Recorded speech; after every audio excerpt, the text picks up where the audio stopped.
மாயா வினோத பரதேசி. எழுதியவர் வடுவூர் கே. துரைசாமி ஐயங்கார். பாகம் 2. அதிகாரம் 10. சோபன பெண். பகுதி 5. மாசிலாமணி கேட்ட கேள்விக்கு போலி மணப்பெண் பதில் கூறத் தொடங்கினாள். தாங்கள்தான் என்னை அக்னி சாட்சியாக கட்டிக்கொண்ட பர்த்தாவாகிவிட்டீர்கள். நான் அதிக புத்திசாலித்தனமாக பேசுகிற குற்றத்தை தவிர தங்கள் விஷயத்தில் மனம், வாக்கு, காயம் ஆகிய திரிகரண சுத்தியாய் நான் வேறு எவ்விதமான பிழையையும் செய்யவில்லை. தாங்கள் என்னை கல்யாணம் செய்து கொள்ள உத்தேசித்திருக்கிறதாக சொல்லி தங்களுடைய செல்வ சிறப்பை விவரித்து சொன்ன காலத்தில் நான் தங்களுடைய புகைப்படம் ஒன்றை தருவித்து பார்த்தேன். அதை பார்த்தது முதல் என் மனமும் ஒரு நிலையில் நிற்காமல் பலவிதமாக சஞ்சலப்பட்டு கொண்டுதான் இருந்தது. இந்த 2-3 தினங்களாக உங்களுடைய இனிமையான முகம் என் கண்ணை விட்டு மாறாமல் எதிரிலேயே நின்று கொண்டேதான் இருந்தது. இன்று முழுவதும் எனக்கு அந்த விடுதியில் இருக்கை கொள்ளவே இல்லை. அதனாலே தான் நான் 7:30 மணிக்கே இங்கே வந்துவிட்டேன். நான் சொல்லும் குறிகளிலிருந்து என் மனம் தங்கள் விஷயத்தில் எப்படிப்பட்ட எண்ணம் கொண்டிருக்கிறது என்பது தங்களுக்கு எளிதில் தெரிந்து போகும். அதற்கு மேல் விவரமாக சொல்ல எனக்கு வெட்கமாயிருக்கிறது. ஆகையால் இனி என்னை தாங்கள் வெறுத்து விளக்கினாலும் நான் இந்த வீட்டை விட்டு உயிரோடு வெளியில் போக மாட்டேன். என்னுடைய பிராணனையாவது நான் இந்த வீட்டிலேயே விடுவேன் அன்றி உயிரோடு தங்களை விட்டு நான் பிரிந்து போக மாட்டேன். இதை தாங்கள் உறுதியாக நம்பலாம். இனி நான் தங்களுக்கு தெரியாமல் எந்த விஷயத்தையும் என் மனசில் மறைத்து வைக்கப் போகிறதில்லை. நானும் என் அம்மான் மகனும் என்ன கருத்தோடு பட்டாபிராம பிள்ளையின் வீட்டிற்கு போனோம் என்ற விவரத்தை நான் உள்ளபடி சொல்லிவிடுகிறேன். அதை தாங்கள் கேளுங்கள். பிறகு அது பொய் என்று நானே பிரமாணிக்கம் செய்து மறுத்துவிட்டால் கூட தாங்கள் என்னுடைய பிந்திய பிரமாணத்தை நம்பவே மாட்டீர்கள். நான் எங்கள் கருத்தை உள்ளபடியே தெரிவித்திருக்கிறேன் என்பது தானாகவே தங்கள் மனசில் பட்டுப்போகும். நான் இனி எந்த வரலாற்றையும் தங்களிடம் மறைக்க வேண்டும் என்ற பயமே இல்லை. ஏனென்றால் தாங்களும் அவர்கள் விஷயத்தில் எங்களைப் போலவே நடந்து கொள்ள கருதியிருப்பதால் நம் இருவருடைய மனப்பான்மையும் ஒத்து போய்விட்டது. நாம் ஒருவருக்கொருவர் அனுசரணையான மனிதராகிவிட்டோம். தங்களுக்கும் சென்னப்பட்டணத்தில் உள்ள பட்டாபிராம பிள்ளைக்கும் கடுமையான பகைமை உண்டென்று தாங்களே ஒப்புக்கொண்டீர்கள். ஆனால் வேலாயுதம் பிள்ளை வீட்டாருக்கும் தங்களுக்கும் பகைமை இருக்கலாம் என்று நான் சொன்னதை தாங்கள் ஒப்புக்கொண்டீர்கள். ஆனாலும் அது உண்மையோ அல்லது வாக்குவாதத்திற்காக ஒப்புக்கொள்ளப்பட்டதோ என்பது தெரியவில்லை. தங்களுக்கும் அவர்களுக்கும் பகைமை இல்லை என்றே வைத்துக்கொண்டாலும் தாங்கள் மனோன்மணி அம்மாளை எடுத்து வர உத்தேசித்ததிலிருந்து தங்களுக்கும் அவர்களுக்கும் சிநேகம் இல்லை என்பது நன்றாக விளங்குகிறது. அது ஒன்றே எனக்கு போதுமானது. நான் இனி துணிந்து விஷயத்தை வெளியிடலாம். எங்களுக்கும் மன்னார்குடி வேலாயுதம் பிள்ளைக்கும் ஜென்ம விரோதம். நாங்கள் மன்னார்குடி கோபால சமுத்திரத்தில் இருப்பவர்கள். நாங்களும் அவர்கள் போல பெருத்த மிராஸ்தார்கள்தான். ஆனால் அவர்களுக்கும் எங்களுக்கும் எப்படி பகைமை ஏற்பட்டது என்பதை சொல்கிறேன். அவ்விடத்தில் வேறொரு பெரிய மிராஸ்தார் இருந்தார். அவருக்கு வருஷத்தில் 1,00,000 ரூபாய்க்கு வருமானம் உண்டு. ஆனால் அவருக்கு சந்ததியே உண்டாகவில்லை. அவருக்கு ஒரு சம்சாரம் உயிரோடு இருக்கும்போதே புத்திர சந்தானத்தை ஆட்சேபித்து என் தமக்கையை அவர் 2வது தாரமாக கட்டிக்கொண்டார். ஆனால் என் தமக்கைக்கும் சந்ததி உண்டாகவில்லை. என் தமக்கையின் புருஷருக்கு அதிக வயது ஆகிவிட்டதாகையால் அதற்கு மேல் அவருக்கு புத்திர சந்தானம் உண்டாகாதென்ற நிச்சயம் ஏற்பட்டு போனதாகையால் அவர் அந்த வேலாயுதம் பிள்ளையின் இளைய குமாரனான கந்தசாமி என்பவனை ஸ்வீகார புத்திரனாய் எடுத்துக்கொள்ள உத்தேசித்து அவனை அழைத்து வந்து பிள்ளை போல வைத்து கொண்டிருந்தார். ஆனால் அவனை வளர்த்து கொண்டதாக தஸ்தாவேஜு முதலிய ஆதாரம் எதையும் ஏற்படுத்தவில்லை. கொஞ்ச காலத்திற்கெல்லாம் என் அக்காள் புருஷனும் அவருடைய மூத்த சம்சாரமும் திடீரென்று இறந்து போய்விட்டார்கள். என் தமக்கை எங்களுடைய வீட்டிற்கு வந்துவிட்டாள்.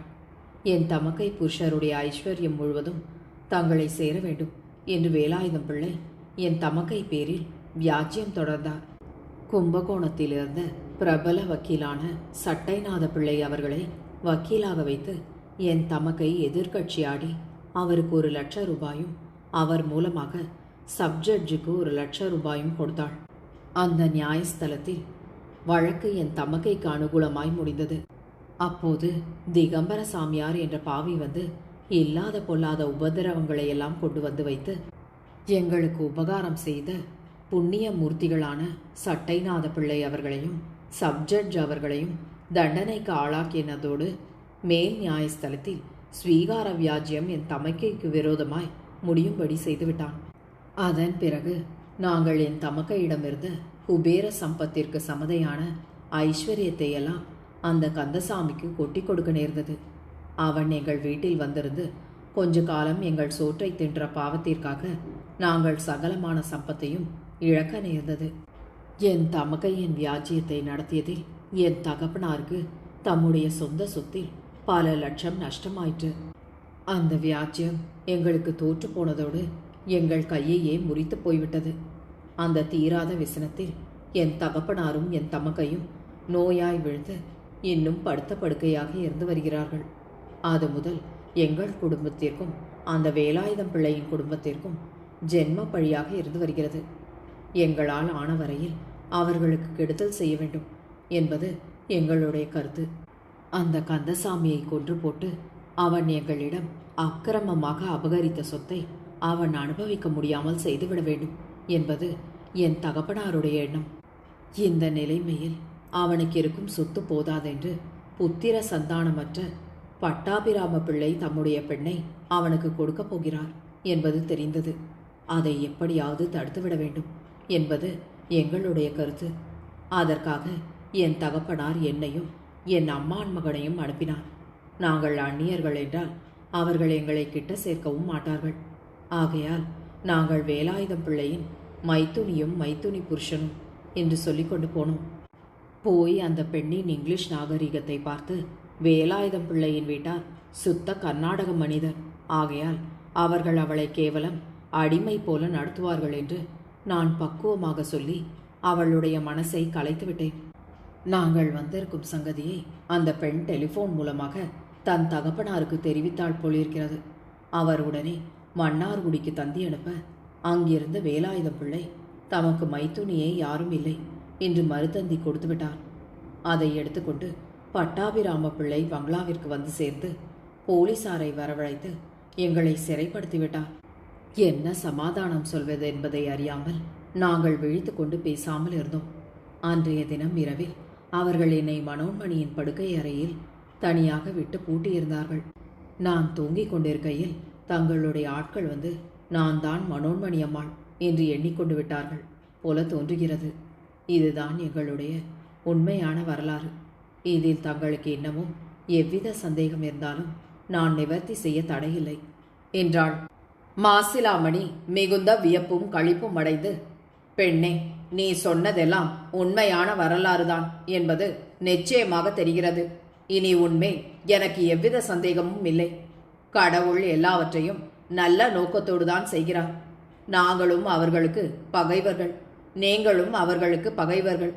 இருவரும் தனித்தனியாக வேலை செய்தால் பலவீனம் என்று நம் இருவரையும் கடவுள் ஒன்று சேர்த்துவிட்டு இருவரும் சேர்ந்து அவர்களை சம்ஹாரம் செய்யுங்கள் என்று இந்த காரியத்தை செய்திருக்கிறார். நீ சொல்லும் ஸ்வீகார வியாஜ்யம் நடந்தது எனக்கு நன்றாக நினைவிருக்கிறது. வக்கீல் சட்டைநாத பிள்ளையின் தம்பிதான் நான். நீங்கள் பணம் கொடுத்ததெல்லாம் எனக்கு தெரியும். ஆகையால் உங்களுக்கு எங்களால் ஏற்பட்ட பெருத்த பண நஷ்டத்தை கருதியாவது நாங்கள் உங்களுக்கு உதவி செய்ய கடமைப்பட்டவர்கள் அல்லவா? அதனால் கடவுள் உன்னை நான் மணந்து கொள்ளும்படி செய்தார் போலிருக்கிறது. மெத்த சந்தோஷமாயிற்று. பழம் நழுவி பாலில் விழுந்த மாதிரி ஆனது. இந்த விபரத்தை எல்லாம் நீ அன்றைய தினமே சொல்லி இருக்க கூடாதா? சொல்லி இருந்தால் உன்னை நான் இத்தனை நாள் சிறையில் வைத்திருக்க மாட்டேன். நமக்குள் இப்படிப்பட்ட வாக்குவாதம் ஏற்பட்டிருக்கவே இடமில்லை. ஆனால் உண்மையிலும் குற்றம் சொல்வதற்கில்லை. நான் மனோன்மணி அம்மாளின் மேல் ஆசைப்பட்டு அவளை எடுத்துக்கொண்டு வந்திருக்கிறேன் என்று வேலைக்காரி சொல்லும்போது நீ அவளுக்கு கெடுதல் செய்ய வந்தவள் என்பதை சொன்னால் எனக்கு மனோன்மணி அம்மாளிடம் உள்ள அபிமானத்தை கருதி நான் உன்னை கடுமையாக நடத்துவேன் என்று பயந்து நீ உண்மையை மறைப்பதும் சகஜமே. வேலைக்காரி சொன்னதற்கு நீ சரியான மறுமொழி சொல்லாமல் மறைத்ததும் நியாயமே. போனது போகட்டும். அதை பற்றி இனி நாம் பேசி மனசை புண்படுத்திக் கொள்வதை விட இருவரும் ஒன்று கூடி ஆனந்தமாக இருப்போம். கண்ணே, வாய்ப்படி.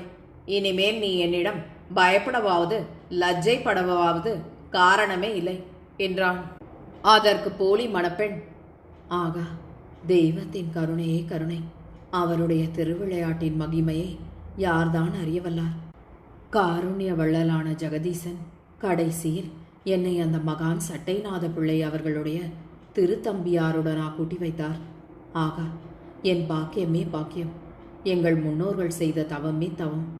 தங்கள் மனைவியாகிய நான் அவ்விடத்தில் அவர்களிடத்தில் அகப்பட்டு அவமானப்படப் போகிறேன் என்றும், தங்களுக்கு உரியவள் அல்லாத மனோன்மணியை விட்டு என்னை எடுத்து வரும் பொருட்டு கடவுள் செய்த திருவிளையாடல் எப்படி இருக்கிறது?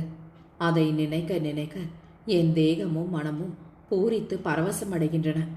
இனி நான் தங்களுடைய அடிமை. எனக்கு கடவுள் அபார சக்தி வாய்ந்த மூளையை அழித்திருப்பதாக இனி தாங்கள் எண்ணி அது பற்றி என்னை வெறுக்க வேண்டாம். அந்த மூளையை நான் தங்களுக்கு அனுகூலமாக உபயோகப்படுத்துவேனே அன்றி பிரதிகூலமாக உபயோகப்படுத்தவே மாட்டேன் என்பது நிச்சயம். நம்முடைய மனசின் வாத்சல்யத்தையும் நம்முடைய அந்யோன்ய பாவத்தையும் இனி கடவுள் கூட விளக்க முடியாது என்பது நிச்சயம். இப்போது நம் இருவருடைய சந்தேகங்களும் தீர்ந்து போய்விட்டன. ஆனால் இன்னொரு விஷயம் நான் தங்களிடம் கேட்க ஆசைப்படுகிறேன். பட்டாபிராம பிள்ளையின் வீட்டில் அன்றைய தினம் நடந்த வரலாறு முழுவதும் சமாச்சார பத்திரிகையில் வந்திருப்பதாக சொன்னீர்களே. என் அம்மான் குமாரர் அந்த பங்களாவில் இருந்தாரே, அவரை அவர்கள் என்ன செய்தார்கள் என்ற விவரம் ஏதாவது தெரிகிறதா என்று கேட்டாள். அதற்கு மாசிலாமணி, ஆம், வந்திருக்கிறது. ஆனால் அந்த விவரத்தை கேட்பாயானால் உனக்கு நிரம்பவும் விசனம் உண்டாகும். என்னுடைய ஆட்களோ அல்லது கலெக்டருடைய ஆட்களோ அவரை நன்றாக அடித்து போட்டு விட்டார்களாம். அவர் நிரம்பவும் அபாயகரமான நிலைமையில் ஆஸ்பத்திரியில் கிடக்கிறாராம். அவருக்கு பிரஜையே இல்லையாம். அவர் பேச்சு மூச்சு இல்லாமல் கிடக்கிறாராம். அவரிடம் உண்மையை கிரகிக்க வேண்டும் என்று போலீசார் அவர் எப்போது சுய உணர்வை அடைவார் என்ற ஆவலோடு எதிர்பார்த்து கொண்டு இருக்கிறார்களாம் என்றான். அதை கேட்ட போலி மணப்பெண் உண்மையில் துடி துடித்து பதறிப்போய், ஆ, அப்படியா? ஐயோ, என் அம்மான் சேக்கு அப்படிப்பட்ட அபாயமா நேரிட்டது? ஐயோ தெய்வமே, என் விஷயத்தில் பெருத்த நன்மை செய்த நீ அவர் விஷயத்தில் இப்படிதானா தாங்க முடியாத பெருத்த சதி செய்ய வேண்டும்? அவரும் தப்பித்து கொண்டு போகும்படியான ஒரு மார்க்கத்தை நீ காட்டக்கூடாதா? ஐயோ, என்ன செய்வேன்? என் தேகம் பதறுகிறதே, எனக்கு மயக்கம் வருகிறதே என்றாள். அதற்கு மாசிலாமணி நிரம்பவும் உருக்கமாக, கண்ணே, விசனப்படாதே. அவர் எப்படியும் பிழைத்துக் கொள்வார். அவர் நல்ல நிலைமைக்கு வரட்டும். நான் என்னுடைய ஆட்களை விட்டு ஆஸ்பத்திரியில் இருந்தபடியே அவரை தூக்கி கொண்டு வந்துவிட செய்கிறேன். அதை பற்றி நீ கொஞ்சமும் கவலைப்பட வேண்டியதில்லை. இன்னமும் நீ ஏன் தூரத்தில் இருக்கிறாய்? இப்படி வந்து என் பக்கத்தில் உட்கார்ந்து கொள். உனக்கு நான் ஒரு பெருத்த சந்தோஷ சங்கதி சொல்கிறேன். நம்முடைய பகைவனான வேலாயுதம் பிள்ளையையும் அவனுடைய குடும்பத்தை சேர்ந்த எல்லோரையும் அங்கஹீனப்படுத்திவிட்டு வரும்படி என்னுடைய ஆட்களை மறுபடி இன்று நான் பட்டணத்திற்கு அனுப்பியிருக்கிறேன். கந்தசாமிக்கும் மனோன்மணி அம்மாளுக்கும் செய்ய ஏற்பாடாயிருக்கும் கல்யாணத்தை ஊர்ஜிதப்படுத்த வரும் வெள்ளிக்கிழமை நிச்சயதாம்பூலம் மாற்றப் போகிறார்களாம். நாளைய தினம் மாலையில் புறப்பட்டு மன்னார்குடியார் பட்டணம் போகிறார்களாம். வெள்ளிக்கிழமை ராத்திரி அவர்கள் எல்லோரும் படுத்திருக்கையில் நம்முடைய ஆட்கள் உள்ளே புகுந்து அவர்கள் எல்லோரையும் மூழிப்படுத்தப் போகிறார்கள். வடிவாம்பாளுடைய மூக்கை அறுக்கவும், கண்ணப்பாவின் கண்களை தோண்டிவிடவும், வேலாயுதம் பிள்ளையின் வலது காதையும் அவர்களுடைய பெஞ்சாதியின் இடது காதையும் அறுக்கவும், கந்தசாமியின் முகத்தில் அக்னி திராவகத்தை கொட்டி முகத்தை விகாரப்படுத்தவும் ஏற்பாடு ஆகியிருக்கிறது.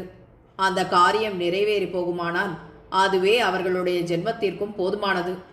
அதன் பிறகு நாம் அவர்களை அவ்வளவோடு விட்டுவிடலாம். உங்களுக்கும் மன திருப்தி ஏற்படும் என்று நினைக்கிறேன் என்றான். அந்த வரலாற்றை கேட்ட போலி மணப்பெண்ணின் தேகம் கிடுகிடுவென்று நடுங்கியது.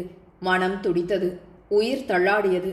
தங்களுக்கு தெரியாமல் தங்கள் குடும்பத்தாருக்கு மகா அபாயகரமான தீங்கிழைக்க மாசிலாமணி அப்படிப்பட்ட விபரீதமான சதி ஆலோசனையை செய்திருக்கிறானே என்ற எண்ணமும் திகிலும் தோன்றி மின்சார சக்தி போல அவனது தேகம் கிடுகிடுவென்று இரண்டொரு தரம் ஆடும்படி செய்தன. ஆனால் தனது விபரீத நிலைமையை மாசிலாமணி கண்டு தன் மீது சந்தேகம் கொண்டு விடப் போகிறானோ என்ற நினைவினால் கந்தசாமி நிரம்பவும் பாடுபட்டு தனது விகார தோற்றத்தை மறைத்து கொண்டு முன்போலவே பேசத் தொடங்கினான். ஆஹா, தாங்கள் பிரமாதமான ஏற்பாடுகளை எல்லாம் செய்திருக்கிறீர்கள். தாங்கள் மரத்தை அடிவேரோடு தள்ள ஏற்பாடு செய்திருக்கிறீர்கள். நாங்கள் ஒரு கிளைக்கு ஒரு அற்ப தீங்கு செய்ய எத்தனித்தோம். இந்த சங்கதி எங்களுக்கு முன்பே தெரிந்திருந்தால் நாங்கள் பட்டணம் போய் இந்த அனாவசியமான தொந்தரவில் மாட்டிக்கொண்டிருக்கவே மாட்டோம். நாங்கள் முதலில் உங்களோடு கலந்து ஆலோசனை செய்யாமல் போய்விட்டோம்.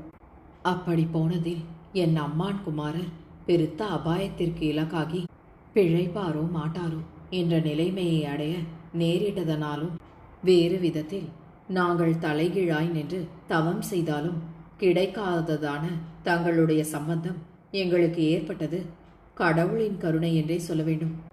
ஆனாலும் என் அம்மான் குமாரருடைய தேக நிலைமையை கேட்ட முதல் என் தலை சுற்றுகிறது, மயக்கம் வருகிறது, உடம்பு கிடுகிடுவென்று ஆடுகிறது.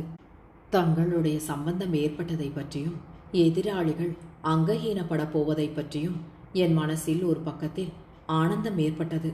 ஆனாலும் என் அம்மான் குமாரரை பற்றிய துக்ககரமான செய்தி ஒரு குடம் பாலில் ஒரு துளி விஷத்தை கலந்தது போல என்னை சகிக்க முடியாத சஞ்சலத்தில் ஆழ்த்துகிறது. ஆகையால் தாங்கள் இந்த ஏழையின் மேல் கருணை பாவித்து இந்த முகூர்த்தத்தை நாளைய தினம் வரையில் ஒத்திவைக்க வேண்டுமாய் மன்றாடி கேட்டுக்கொள்கிறேன். தங்கள் மேல் நான் எவ்வளவு அபாரமான பிரேமையும் வாஞ்சையும் வைத்திருக்கிறேன் என்பதை நான் சரியானபடி காட்டி அற்பமும் விசனமே கலவாத பேரின்ப சுகத்தை தாங்கள் அனுபவிக்கும்படி செய்ய வேண்டும் என்பது என்னுடைய மனப்பூர்வமான அவா. என் இப்போதைய மனநிலைமையும் தேக நிலைமையும் அதற்கு அனுகுணமாக இல்லை. தாங்களுடைய பெருந்தன்மையும் காருண்யத்தையும் தாங்கள் இந்த சமயத்தில் கொஞ்சம் காட்டி நாளைய இரவு வரையில் என்னை மன்னித்துவிட கோருகிறேன். அதுவுமன்றி இந்த சயன கிரகத்தில் உண்டாகும் அபாரமான வாசனையை இந்த நிலைமையில் நான் தாங்க முடியவில்லை. ஆகையால் நான் முன்னே இருந்த விடுதிக்கே போய் படுத்துக்கொள்கிறேன். என் உடம்பு நிலை கொள்ளாமல் தத்தளிக்கிறது. தங்களுக்கு இன்னமும் என் மேல் சந்தேகமாயிருந்தால் தாங்கள் வேலைக்காரியை கொண்டு முன்போல வெளியில் தாழிட செய்யுங்கள் என்றான். அதை கேட்ட மாசிலாமணி, பெண்ணே, உன் அம்மான் குமாரர் இருக்கும் கேவலமான நிலைமையை உணர்ந்தால் உன் மனம் கவலைப்பட்டு வருத்துவது சகஜமே. இந்த நிலைமையில் உன் மனசை புண்படுத்தி நான் உன்னிடம் சுகம் அனுபவிக்க எண்ணுவது ஒழுங்காகாது. ஆகையால் உன் இஷ்டப்படி நாம் இந்த முகூர்த்தத்தை நாளைய தினமே நடத்துவோம். நீ முன் இருந்த விடுதிக்கு போய் படுத்துக்கொள். இனி நீயே இந்த மாளிகைக்கும் என் அபாரமான ஐஸ்வர்யத்திற்கும் இங்குள்ள என் ஆள் மாகாணங்களுக்கும் எனக்கும் எஜமானியாகிவிட்டாய். அப்படி இருக்க உன்னை நான் இனி முன் போல நடத்துவது நியாயமல்ல. உன்னை நான் இனி சிறை வைக்க வேண்டிய அவசியமே இல்லை. நீ உன் இஷ்டப்படி இந்த மாளிகையை சுயேச்சையாய் உபயோகப்படுத்தி கொண்டு நீ எங்கே வேண்டுமானாலும் இருக்கலாம். வேலைக்காரிகளை உன் பிரியப்படி ஏவலாம். நீ போய் படுத்துக்கொள், நானும் போகிறேன் என்று வாஞ்சையாகவும் உருக்கமாகவும் கூறினான். அதை கேட்ட போலி மணப்பெண் அவனை பார்த்து அழகாகவும் இனிமையாகவும் புன்னகை செய்து தனது வாஞ்சையையும் நன்றி அறிதலின் பெருக்கையும் தோற்றுவிப்பவள் போல நடித்து அண்ண நடை நடந்து நாணி குனிந்தபடி அந்த சயன கிரகத்தை விட்டு வெளியில் போய்விட்டாள்.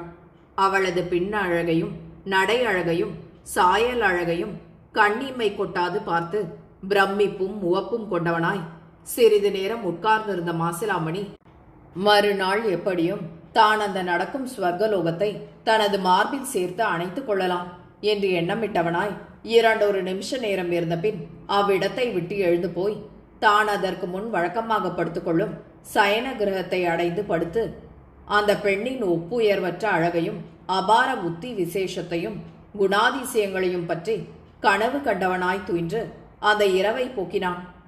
பொழுது விடிந்தது. அவன் படுத்திருந்த அறைக்குள் வேலைக்காரி தடதடவென்று தலைவிரி கோலமாக ஓடி வந்து சாமி சாமி என்று பணிவாகவும் பதைப்பாகவும் கூப்பிட்டாள்.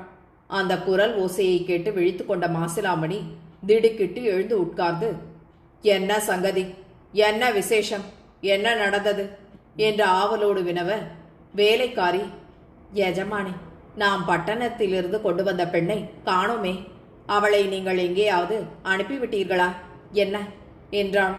அதை கேட்ட மாசிலாமணி துள்ளி குதித்து அளவற்ற பிரமிப்பும் கலக்கமும் அடைந்து, என்ன என்ன, பட்டணத்திலிருந்து கொண்டு வந்த பெண் காணப்படவில்லையா? இந்த 2 தினமும் அவள் இருந்த அறையில் போய் படுத்துக்கொள்வதாய் சொல்லிவிட்டு போனாளே, அங்கே போய் பார்த்தாயா என்றான். அதற்கு வேலைக்காரி, நான் முதலில் சோபன அறைக்கு போய் பார்த்தேன். அவள் அங்கே இல்லை. பிறகு நான் அதற்கு முன் அவள் இருந்த அறையில் போய் பார்த்தேன். அங்கேயும் அவள் இல்லை. எனக்கு பெருத்த கவலை உண்டாகிவிட்டது.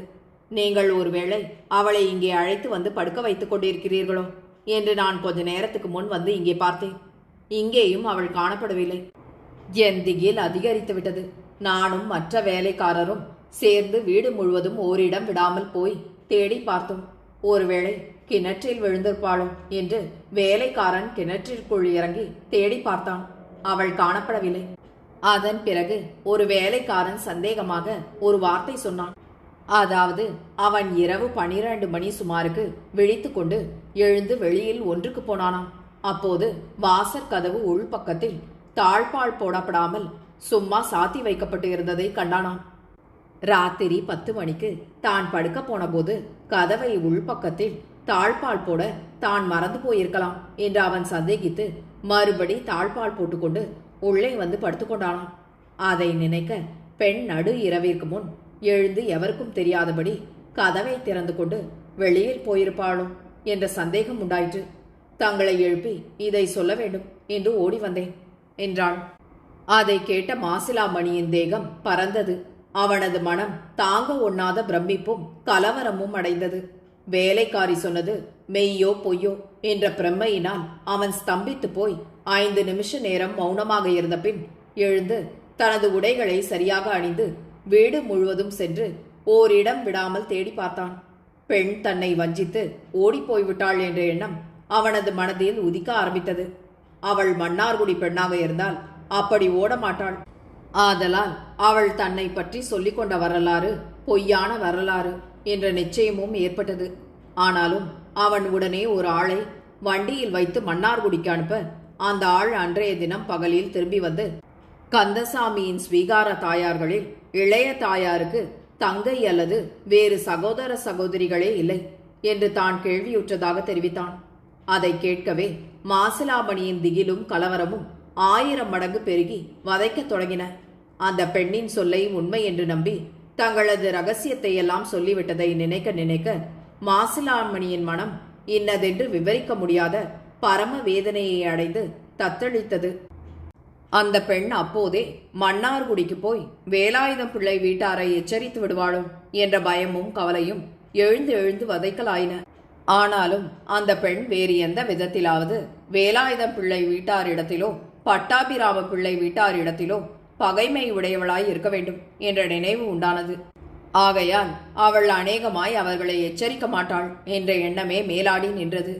அவ்வாறு அவன் பல வகைப்பட்ட எண்ணங்களாலும் சந்தேகங்களாலும் மாறி மாறி வதைக்கப்பட்டும் தைரியம் அடைந்தும் அன்றைய பொழுதை போக்கினான். வேலாயுதம் பிள்ளை வீட்டார் சென்னப்பட்டணத்திற்கு போய்விட்டார்கள் என்ற செய்தியும் அவனுக்கு எட்டியது.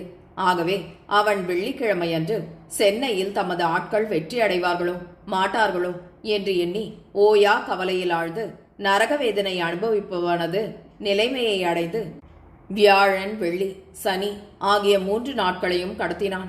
வெள்ளிக்கிழமை இரவில் அங்கஹீனம் நடந்திருந்தால் அது சனிக்கிழமை பத்திரிகைகளில் வெளியாகி ஞாயிற்றுக்கிழமை கும்பகோணத்திற்கு வரும்.